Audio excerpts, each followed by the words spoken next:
भाई इंडिया को चाहिए अब, क्योंकि इतना तुम्हारे को रेस्ट मिला, कंडीशन तुम्हारी मिली, कहीं आना जाना तुम्हारे को नहीं मिला सही है।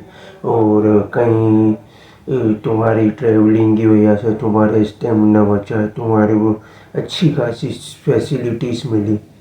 और इसके बावजूद अगर तुम लोग न्यूजीलैंड से हार गए, अच्छा नहीं होगा। और मैं बजा दूंगा सर कसम से तुम्हारी, क्योंकि जितना तुम्हारे को हाइप मिली है ना, तो अब तुम ही एशियन के एक टीम बच्चे हो जो मुझे चाहिए भाई लाजमी।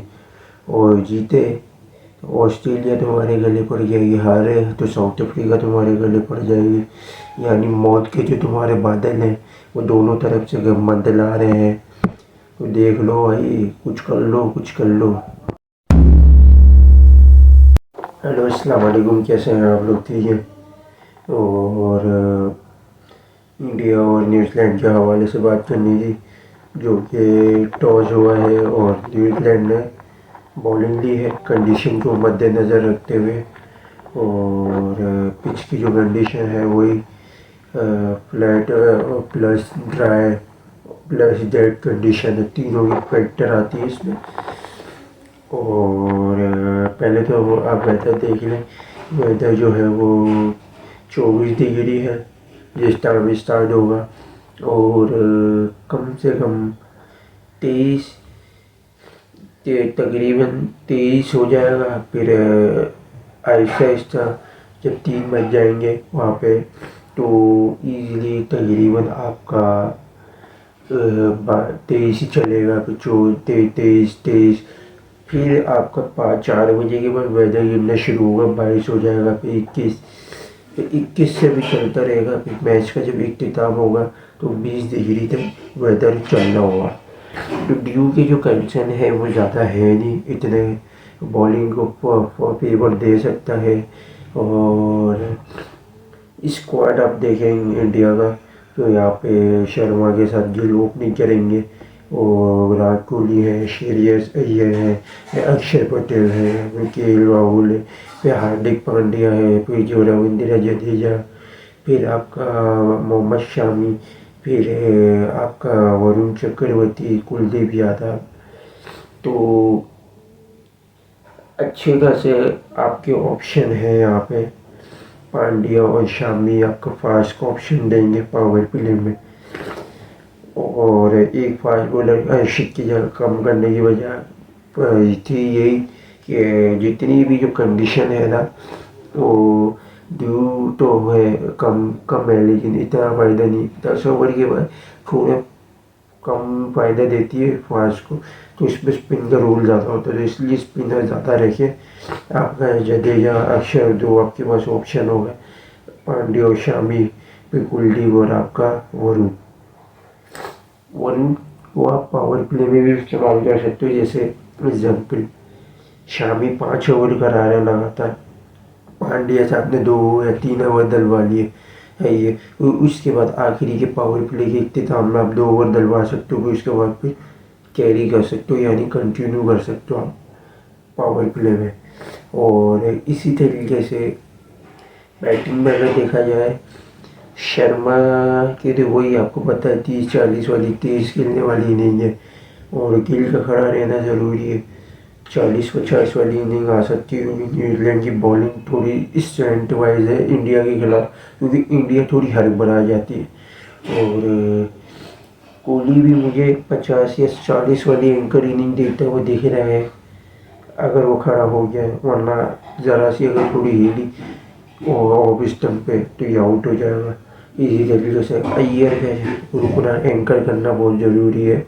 अक्षर पटेल और राहुल, ये तीन, क्योंकि राहुल में भी अच्छा रोल है, वो भी दिन के टाइम अच्छी इनिंग देता है यहाँ पे, रोक के विकेट होल्ड करके रन रोटेशन में। तो पीछे आपके पास हिटिंग में पांड्या है, फिर जडेजा है।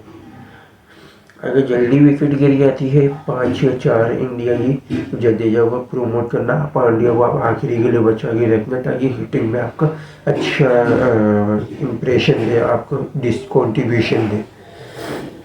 इसी तरीके से न्यूजीलैंड की बॉलिंग में देखा जाए तो न्यूजीलैंड के बाद अच्छे खासे जैसे अभी विल और स्क्वाड अगर देखें तो आपका तो रविंद्रा है और विल यंग है, फिर आपका केन विलियमसन है, फिर डायरल मिचेल है, फिर लेथम है, फिर आपका आता है ग्लेन फिलिप्स, ब्रेसवेल, फिर आपका सेंटनर, फिर विल के काइल जेमिसन और मैट हेनरी। ये देखो आज कॉनवे को रेस्ट दिया है, मिचेल को रखा है स्पेशली कंडीशन को मद्देनज़र रखते हुए। और फ़ायदा ये है विलियन थोड़ा होल्ड करने वाला बेटर है, शामी की अगर थोड़ी स्विंग हो गई तो वो फंसा सकता है इन स्विंग पे, अदरवाइज वो अगर 10 ओवर तक खड़ा हो जाए तो वो विलियमसन की तरह इन्हीं ले जा सकता है जैसे विलियमसन लेके जाता है। इसी तरीके से सचिन रविंद्रा का भी यही है। और देखो फास्ट का पहली विकेट आपको गिराना ज़रूरी है, और विलियमसन भी थोड़ा आपका फॉर्म में इतना चल नहीं रहा तो उसको भी गिराना ज़रूरी, और मिचेल को भी पकड़ना ज़रूरी है। ये तीन अगर आपने पकड़ ली तो शायद मुमकिन है कि आप इतनी पावर फाइटिंग स्पिरिट मूवमेंट में आ जाओ कि आप उनको भी पकड़ लो। जैसे लेथम हो गया, लेथम भी चल सकता है, फॉर्म में चल रहा है। और सचिन रविंद्रा को पकड़ना सबसे ज़्यादा ज़रूरी, वो चल गया तो तुम्हारा फिर गेम बच सकता है। और वो मुझे नज़र आ रहा है वो 60-70 वाली इनिंग दे सकता है अगर विलियम पावर प्ले में खड़ा हो गया तो 50-60 वाली इनिंग दे सकता है। अदरवाइज वो जल्दी पिक कर लिया तो 20-30 में भी वो निपट जाएगा। इसी तरीके से केन विलियमसन के भी पावर प्ले में आता है तो उसको अगर पावर प्ले में जल्दी निपटा दे तो वो आप 15-25 रन में निपट जाएगा, वरना वो खड़ा हो गया तो वो भी 70-80 वाली इनिंग दे सकता है रविंद्रा के साथ मिलके। मिचेल का भी सेम यही पावर प्ले के बाद अगर उसकी बारी आती है वो 30 ओवर तक रुक जाता है, उसकी भी ये 100 रन के करीब आ जाएगी नहीं। अदरवाइज अगर उसको पहले ही पकड़ लिए तो वो 10 या 20 रन से वो भी जा सकता है। इसी तरीके से लेथम मुझे खतरा नज़र आ रहा है, लेथम अगर चिपक गया तो वो तो 40 ओवर तक या 10 ओवर तक ले जा सकता है गेम। इसी तरीके से ग्लेन फिलिप्स अगर 10 ओवर के बाद या 10 ओवर से पहले आता सेट हो गया तो वो हिटिंग में फिनिशिंग दे सकता है, सेम ब्रेसवेल का सेंटर भी इनके बाद अच्छा ऑप्शन है। और काइल जेमिसन है वो भी अच्छी हिटिंग कर लेता है आखिरी में। और हेनरी और लॉर्के को आने की ज़रूरत ही नहीं पड़ेगी, जेमिसन इनके पास एक लंबा अच्छा खासा चौड़ा हिटर इनके पास मौजूद है, या एक बैटर करो तो उसके साथ हेल्प दे सकता है। इसी तरीके से इंडिया की बॉलिंग में और न्यूजीलैंड की पहली बॉलिंग में आ जाए, हैंड भी पावर प्ले में हैंड भी रोड के थोड़ा थ्रेट दे सकते हैं, इनको रोकना ज़रूरी है।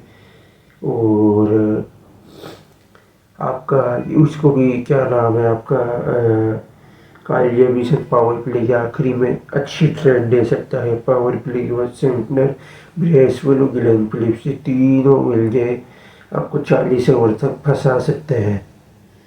और मिलके ये तीनों एबिलिटी रखते हैं, कम से कम तीनों मिलके 4 से या 5 या 6 विकेट ले सकते हैं, तो इनको आपको टैकल करना पड़ेगा।